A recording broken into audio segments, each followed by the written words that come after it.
Welcome back, family. This is your boy D. For all you smart and intelligent folks out there, listen, that just simply means Ed. We are back in the box. If you haven't seen right now, I like to call this the box of personal development, the box of growth, the box. Okay, I'm sorry, I'm feeling myself. But today here you have a question in, and I'm here to answer it. How friends influence your development as a person? How friends influence your development as a person? I got three, and I do mean three quick takeaways. I don't know how quick it is. You guys know I'm long-winded, so I'll do my best to get there. So.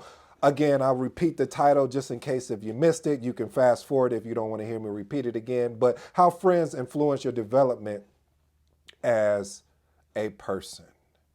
I remember when I first got that Think and Grow Rich book. I was in a bad place mentally because I had lost my mother. There were some other things that were going on, and I was just trying to figure out what can I do? Like, what am I going to do with my life? What do I want to do with my life? And just because one thing I want to make sure I want to, impress upon you is the fact that family, just because you get into personal development and just because you make a decision and say, I'm going to be an optimist, that doesn't mean that things are not going to happen to you. Because trust me, even though I'm a huge optimist and things still happen to me just like anybody else, but it's the perspective of what I have and of the way I look at it, and when you have that perspective, you're able, it's not like you're being nonchalant, like, oh, it doesn't matter. Yeah, it matters, but what are we going to do about it? How am I going to move forward? And that's why I'm learning even more and more to this day the importance of having a strong network, family. I can't say it how important it is to have a strong network of friends and family, because when you have that strong network, if you say, hey, listen, this is what I'm doing, and this is the direction I'm going. Either you can get on board or not. And if you decide not to get on board,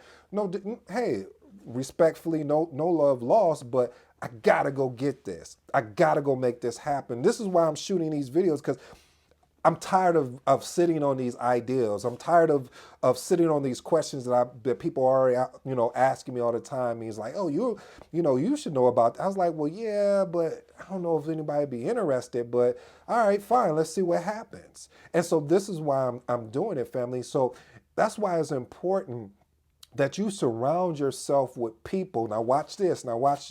Of where you're at and where you're going. See, a lot of times people won't do that. See, a lot of times they'll surround themselves around yes men. Okay, you didn't like that one. They'll surround themselves around people that they're smarter than, so they can look down upon. See, I challenge you to get into a environment or a group of people that are smarter than you, and or even to get around the people that have more money and have more fame and all these things. And instead of, and this is the thing again. I'm gonna reference that 50 Cent book, the Curtis Jackson book, Hustle Harder. This was the thing that I learned when he was, and even to this day, I told you I'm a life learner, where he was just saying, it was just like, yeah, just because you're in a room with other people that may have more clout, that may have more money, that may have more status, whatever that may be, is that you still need to hold your own. I said, ooh, I said, he got a good point. Because if you don't hold your own, and you don't hold, and holding your own is basically is being respectful and knowing when to talk and not to talk, but not being afraid to talk, family. So when you're in a circle of friends and family, especially family, you thought I was going to say friends, but especially family, of letting family know, hey, I know you want to talk. I know you want to talk this negative, and we're not talking anything constructive, because that's another thing. If you don't have that type of circle around you, and you always, every time you pick up the phone and someone is telling you something negative, it's just like, man, I don't even want to take this call because I already know what's going to go. See, there's a difference between saying venting and complaining and being negative. So I put complaining and negative in the same boat. Why? Because when you're complaining and negative, you're not looking for a proposed solution. You're not looking to better. But when you're venting, you want to get all that frustration, that anger, and what you thought it should be. Okay, now I got it out the way. All right, now let's get to the solution. Because that's the only way we're going to make it happen if we want to get to the solution. Because if we sit and just murmur in it, just sit and wallow in it, the problem is still there, or the thing that is bothering you is still there. So why not put action in place? That's a new idea, I know. I mean, I'm just saying. But again, family, the whole thing of being able to the influence that family and friends can have over you is that's why it's important to get to make sure. Now I know you can't pick and choose your family sometimes, but you can pick and choose your friends, and because you can pick and choose your friends, you have to make sure you're surrounding yourself around the friends that really celebrate you instead of tolerate you. Ooh. Because there's a lot of friends out there, and I'm pointing at one of you guys out there that just tolerate you. What does that mean? A friend that tolerates you is a friend that only calls you when they need you. A friend that tolerates you is a friend that doesn't even check on you just to see, hey, just calling to see how things are. A friend that tolerates you is someone that when you tell them what's going on in your life, they're so quick, they can't wait until you finish because they want to just dump all of this on you. Those type of people, I'm gonna borrow from one of the cartoons. You need to exit stage right quickly. You need to demote that friend. You need to fire that friend. You need to get rid of that friend. I don't care what you do, but just move that friend. Okay, I'm sorry. But anyway, you get the point. That friend got to go, because if not, then that friend is going to take you down. That friend is not going to be there when you need them. See, a lot of times, family, we see the patterns. We just don't want to pay attention to them. We understand the patterns, but we don't want to learn from them. And because we choose not to do that, we end up saying, well, dang, why this person didn't call and check on me? Or why this person didn't invest in me like I've invested in? Why didn't this person, instead of asking these why questions, you already know what it, as my grandma would say, what a TIE is. You know what a TI is, meaning you know what it is. You know what's going on, and because you know that, it's time to reorganize your circle of friends. And again, like I said, I know you can't do that with family, but there is something you can do with family. You can hit them with the Heisman.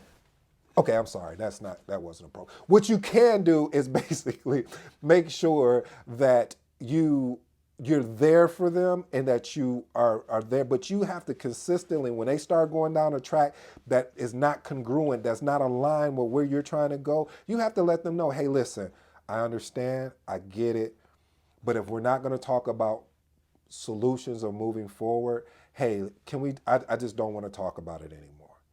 And you have to have that type of courage, because, and they're probably going to say, oh, you done changed. And that's a lot of times, that's why a lot of people are afraid and fearful of making the change and developing themselves personally, because they're afraid of what their friends is going to say, or their family is going to say, oh, you done got bougie. Oh, you acting like you too good. I remember when you was in the hood, or I remember when you was working at Arby's or Burger King or McDonald's. I remember when you was there. I remember when you was here. That's good.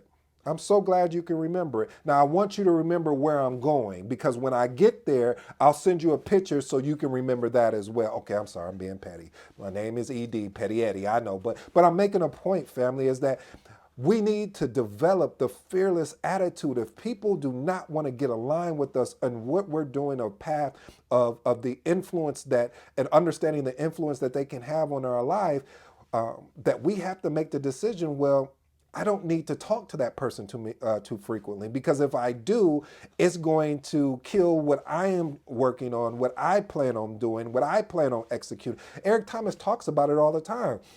What is the number one thing that I can hear over and over in my head from Eric Thomas? He says this one thing, and it just speaks volumes to me. He says, execution is worship. Not planning, not figuring things out. Execution is worship. And because execution is worship, family, we have to make sure that we are executing on the things that we said we were going to do. If we made a decision, we're going to get up at 6 o'clock in the morning, at 5 o'clock in the morning, at 4 o'clock in the morning, at 3 o'clock, we're not going to make any excuses. We're not going to create any exceptions, because when we start creating exceptions, we break what the agreed upon rule that we agreed upon. So family, I challenge you today that if you have a set of friends that are not pushing you to be greater, pushing you to be exceptional, I'm not the person to tell you this, but I am the person to tell you. You're gonna have to get rid of them. Yeah. Or if you don't want to get rid of them, I have a better solution. Put them on temporarily hold. I like that. So when you put someone on temporary hold, that just basically means that temporarily we can't have contact, but I'm still here for you if you something happens that you need me. But I can't continue to talk to you the way that we talked or the conversations that we've had because where I'm going, I don't have that amount of time to be spending on things that are not going anywhere but staying stagnant. So, family, I challenge you for this year, whenever you're listening to this, make sure you got a circle of friends and family that influence you to be better, that challenge you to be better, that hold you accountable for the things that you said that you wanted to do. And if you don't have a vision board, if you don't have your plans up on the board, I challenge you to put those up there as well. This is your boy ED. Until next time, I'm out.